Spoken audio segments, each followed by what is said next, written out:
목탁이라고 하면은 아마도 불교 또 절을 대표하는 상징하는 이미지인 듯합니다. 그럼 교회에 상징하는 이미지는 무엇이 있을까요? 아무래도 십자가라고 생각합니다. 기독교에서 십자가를 빼놓고는 설명할 수 없을 만큼 십자가는 기독교 신앙의 중심이요 핵심이 됩니다. 십자가에 또한 생각나는 이미지 중 하나는 고난입니다. 예수님이 십자가의 모욕과 아픔과 고난을 당하신 것이죠. 또 다른 성경에 고난의 이미지가 있다면 광야라고 생각합니다. 이스라엘 백성이 애굽 땅을 떠나서 그 험난한 광야길을 걸어간 그러한 고난의 순간이 있었습니다. 자, 이 고난에 대한 이 광야 그리고 십자가의 관계는 무엇일까? 오늘 말씀을 통해 살펴보고자 합니다. 예수님의 탄생 자체가 바로 광야였습니다. 예수님이 탄생할 때는 그 국가가 이미 존재치 않았습니다. 이스라엘 나라는 로마의 식민지하에 처해 있었습니다. 로마는 로마 교황 또 총독을 섬길 것을 강요받았습니다. 당시에 호적 정리가 있어서 마리아와 요셉은 베들레헴으로 가게 되었습니다. 마침 그때가 해산달이 다가왔던 그러한 시기였습니다. 수많은 사람들이 있었습니다. 만삭이 된 그 여인에게 아이를 낳을 방을 양보해 주는 사람은 아무도 없었습니다. 결국 예수님은 마을 구유에서 탄생하였습니다. 예수님이 자라나 성장하여 공생애의 기간을 시작할 때에 그때의 출발점이 바로 광야였습니다. 마귀가 예수님에게 유혹합니다. 이 돌들로 떡덩이가 되게 해라. 예수님은 말씀으로 그 유혹을 물리쳤습니다. 예수님이 공생기간 동안 많은 이적과 또한 기적을 베풀어서 사람들은 예수님을 따르고 칭송하였고 마치 예수님이 이 식민지하에 있는 이스라엘 유다 땅을 구원해 줄 메시아로까지 생각했습니다. 하지만 곧이어 그 칭송했던 자들이 예수님을 배신하여 예수님은 십자가형에 처해지게 되었습니다. 십자가는 당시 로마인들이 피정복인들을 굴복시키기 위해 만든 잔혹한 처형 방식이었습니다. 불로 태워 죽이거나 또한 돌로 쳐 죽일 수 있는 손쉬운 처형 방식이 있었지만 그들에게 로마인들의 위험을 나타나기 위하여 직접 그들을 십자가에 못 박았습니다. 오늘 읽은 본문 27절에서 예수님은 관정이라는 곳에 들어갑니다. 이 관정은 성전의 서북쪽에 있는 안토니아 성을 말합니다. 당시 빌라도 총독이 이 성에 있었기 때문에 예수님은 이 총독에게 재판을 받기 위하여 들어간 것입니다. 그때에 예수님에게 군사들이 흉포, 망토를 걸치게 합니다. 이것은 황제나 또한 장교들이 걸치는 망토였습니다. 그런데 이것을 굳이 예수님에게 걸치도록 한 것은 네가 왕이라고 하는데 한번 왕의 노릇을 해봐라 라는 모욕적인 처사였습니다. 본문 29절에서는 예수님께 병사들이 가시관을 쓰게 만듭니다. 왕이신 예수님이 왕관을 쓴 것이 아니라 가시 면류관을 쓰게 된 것이죠. 사람들은 무릎을 꿇어 예수님께 유대인의 왕이여 평안할지어다 라고 하면서 그를 희롱하였습니다. 우리 본문 29절과 30절을 함께 봉독하겠습니다. 가시관을 엮어 그 머리에 씌우고 갈대를 그 오른손에 돌리고 그 앞에서 무릎을 꿇고 희롱하여 이르되 유대인의 왕이여 평안할지어다 하며 그에게 침 뱉고 갈대를 빼앗아 그의 머리를 치더라. 예수님의 육체를 향하여 병사들이 침을 뱉었습니다. 그의 머리를 쳤습니다.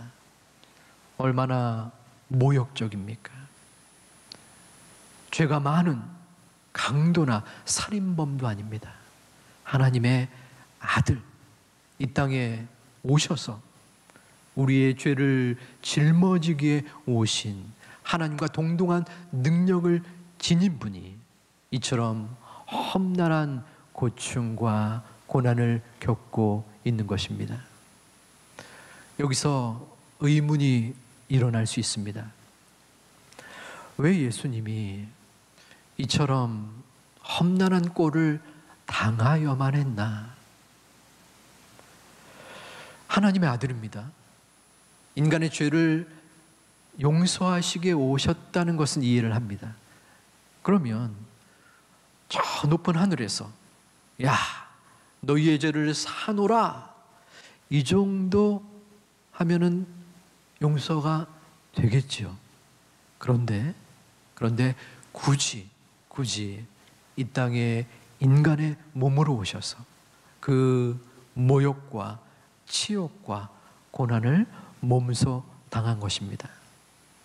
예수님이 기꺼이 그러한 일들을 원하셨을까요?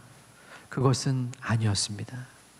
겟세마네 동산에서 십자가에 못 박기 바로 전날 예수님은 아버지 하나님께 간이 저리도록 기도했습니다.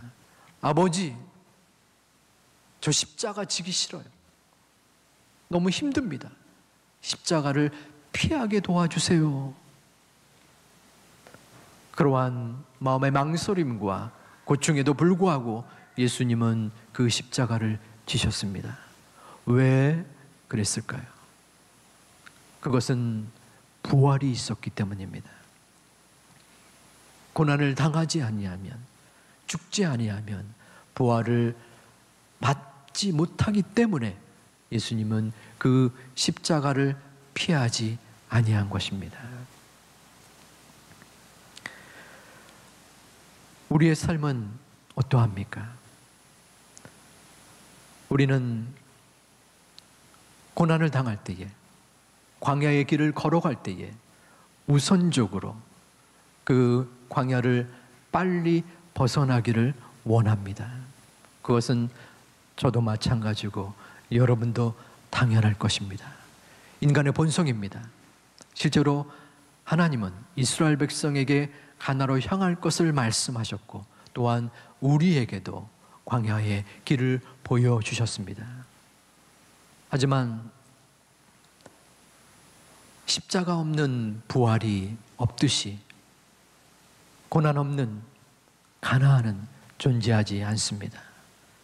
십자가를 피하고 싶다고 피할 수 없는 것처럼 광야의 어려움을 우리는 우리의 마음대로 벗어날 수가 없는 것입니다. 우리는 할 수 있다면 십자가 없는 부활을 원합니다.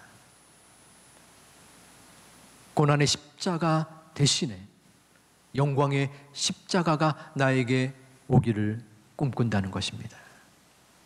하지만 그러한 부활은 없습니다.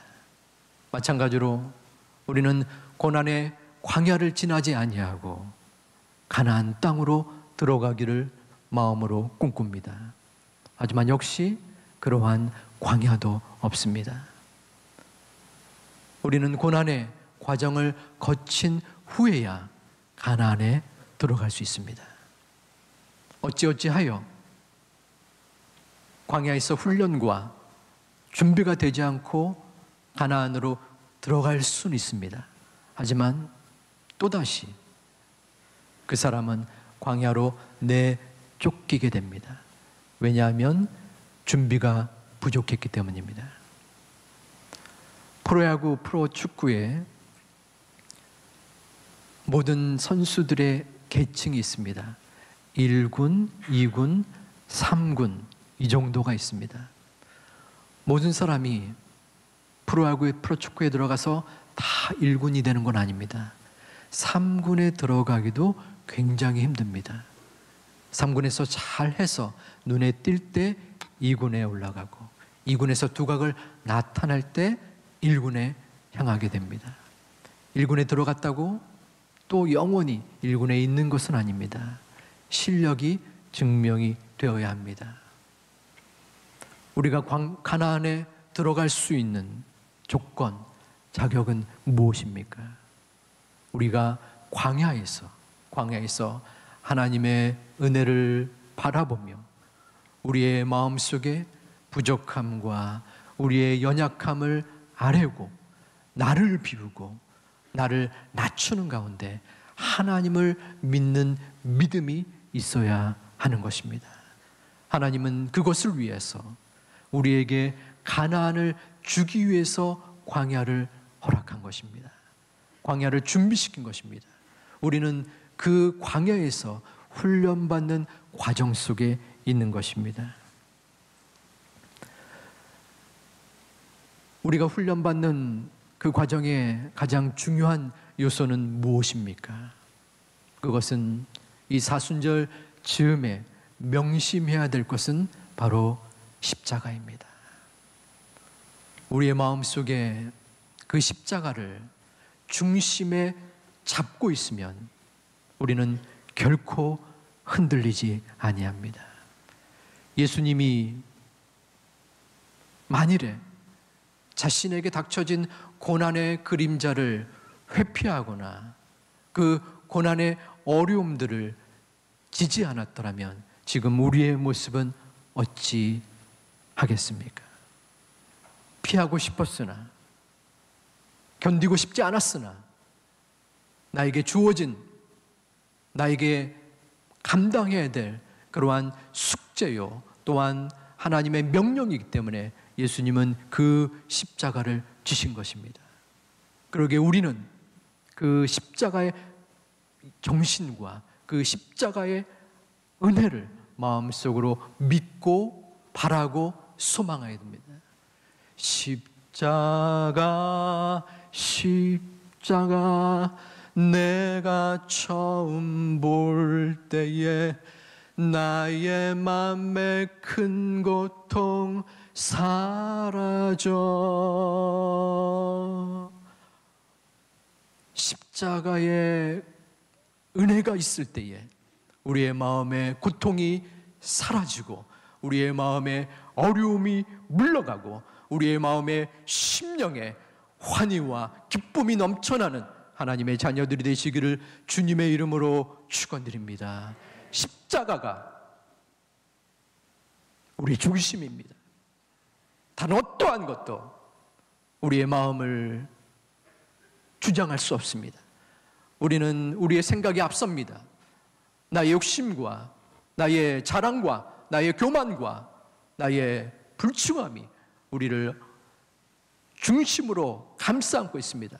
한시라도 우리는 방심에서 떨어진다면 그러한 욕심이 우리의 마음을 주장할 것입니다. 그러나 광야길에서 우리는 십자가를 바라보아야 합니다. 십자가는 죽음의 십자가입니다. 로마 군병들은 예수님에게 채찍질을 가했습니다. 죽기 바로 직전까지 가했습니다. 그리고 두 손과 발에 못을 박고 또한 그 허리에 창을 찔름으로 예수님을 죽음으로 몰아갔습니다. 그 죽음의 예수님은 우리에게도 그 죽음을 초청합니다. 우리에게 사형수의 선고를 내린다는 것이 아닙니다. 우리 스스로 우리 자신에 대하여 죽어야 한다는 것입니다. 내가 마음속에 갖고 있는 자랑과 교만과 문제와 어려움과 생각과 판단과 죄악 덩어리인 우리의 모든 것을 하나님 앞에 죽일 때에 주님께서 우리의 마음에 찾아오셔서 우리의 중심이 된다는 것입니다. 내가 죽을 때에 주님이 높아집니다. 내가 앞설 때에 주님은 설 공간을 잃고 맙니다. 우리의 심령 속에 주 예수를 마음속에 모심으로 그 주님이 나를 이끌고 나의 광야의 길을 주장하시고 나의 광야의 어려움을 함께 하실 것을 다시 한번 의지로 믿음으로 믿는 하나님의 제2 가족들이 되시기를 다시 한번 주님의 이름으로 축원드립니다. C.S. 루이스라는 기독교 사상가가 순전한 기독교라는 책에서 이렇게 글을 썼습니다. 그리스도께서는 이렇게 말씀하신다. 내게 전부를 주라. 너의 시간과 돈, 일의 일부는 필요 없다. 나는 너를 원한다. 미봉책은 전혀 소용없다. 여기저기를 가지치기 해봐야 소용없다. 내가 원하는 것은 너의 전부이다. 우리 인생의 광야길에서 여러분은 하나님께 얼마를 드리십니까? 여러분의 전부를 드리십니까?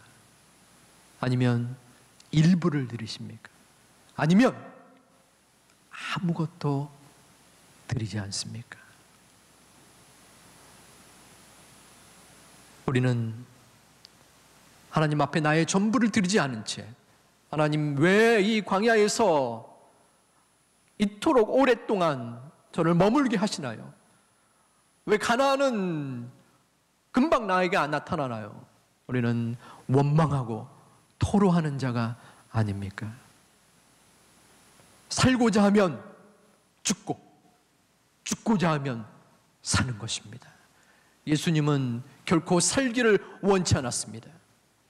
예수님이기 때문에 나중에 부활을 염두에 두고 그 고난을 당했을까요? 그것은 아니었습니다. 예수님의 눈에는 오직 죽음만이 보였습니다. 예수님의 마음속에는 그 십자가의 고난만이 느껴졌습니다.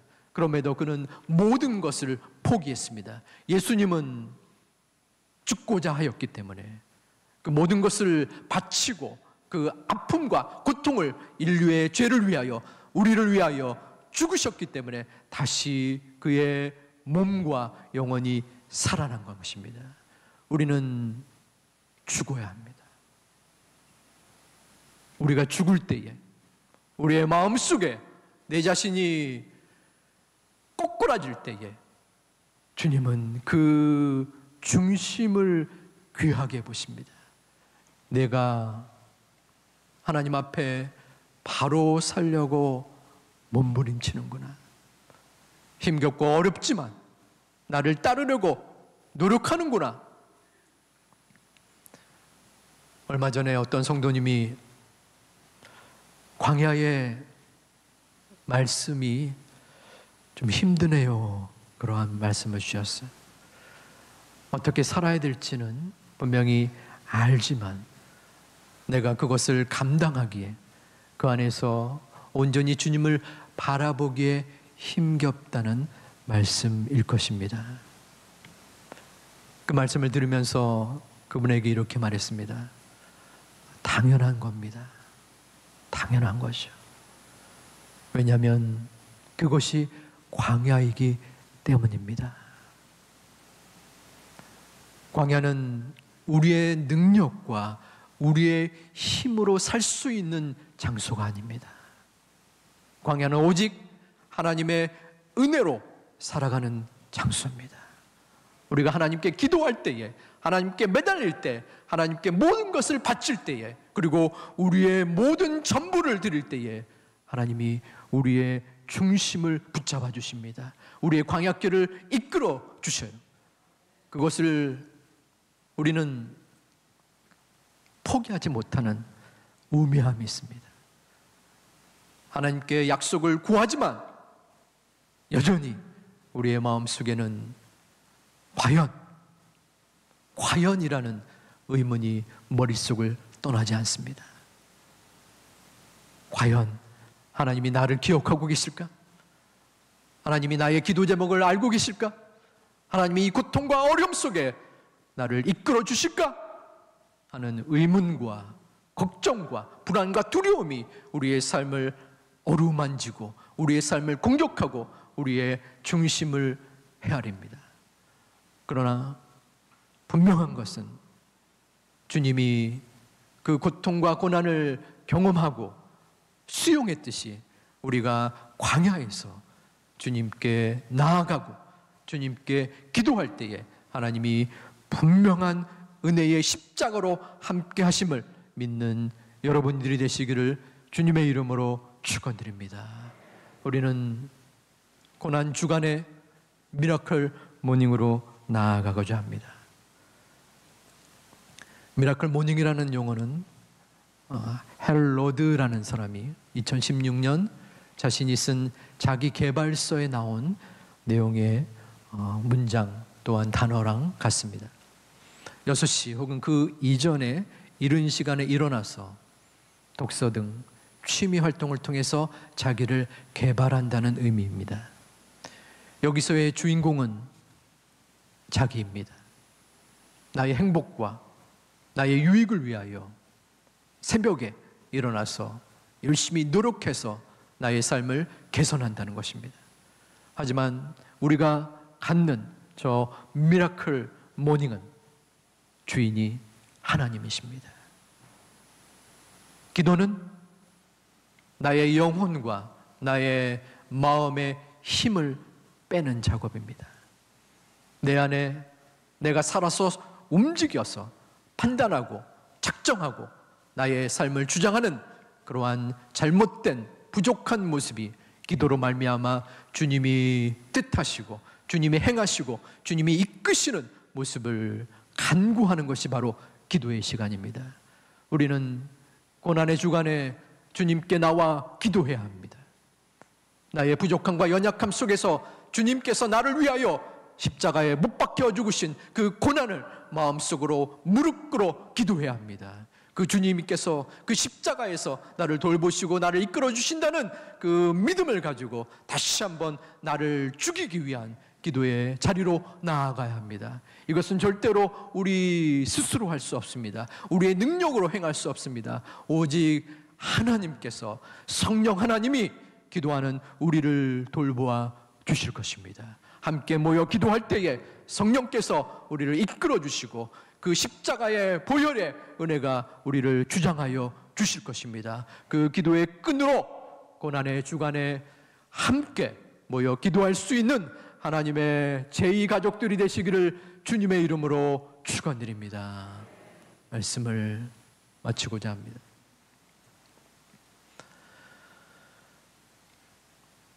제가 유학의 시절에 힘든 거는 가끔 얘기했지만 중간고사를 볼 때였어요. 요즘 이제 학생들, 대학생들 중간고사를 보는데 한국말이 아니라 영어로, 한국말도 힘든데 영어로 공부를 하려니까 이게 너무 힘든 거예요. 제 역량을 벗어났습니다. 잠을 하루에 한두 시간밖에 못 자는 날이 며칠 되었습니다. 내가 도대체 뭐 하고 있는가? 내 역량을 벗어나는 이 일을 내가 계속 해야 되는가? 몽롱함 가운데 회의가 들었어요. 그런데 그 순간 스쳐 지나가는 그러한 생각이 있었습니다. 맞아. 만일에 이 시험이 없다라면 내가 공부를 할까? 나에게 주어진 이 시험이라는 굴레가 있기 때문에 힘들지만 내가 공부하고 노력하고 훈련받지 않겠나 하는 마음이 들었습니다. 그래서 그 회의에 어려움을 넘어갔었던 그러한 기억이 납니다. 여러분의 광야는 어떠합니까? 지금도 지치고 힘겹고 어찌할 줄 모르는 어려움이 분명히 있을 줄 압니다. 그것이 시험이요, 훈련이요, 문제요, 아픔입니다. 그러나 그 어려움 때문에 우리가 그래도 이 자리에, 이 예배의 자리에 여러분이 붙어 있는 것입니다.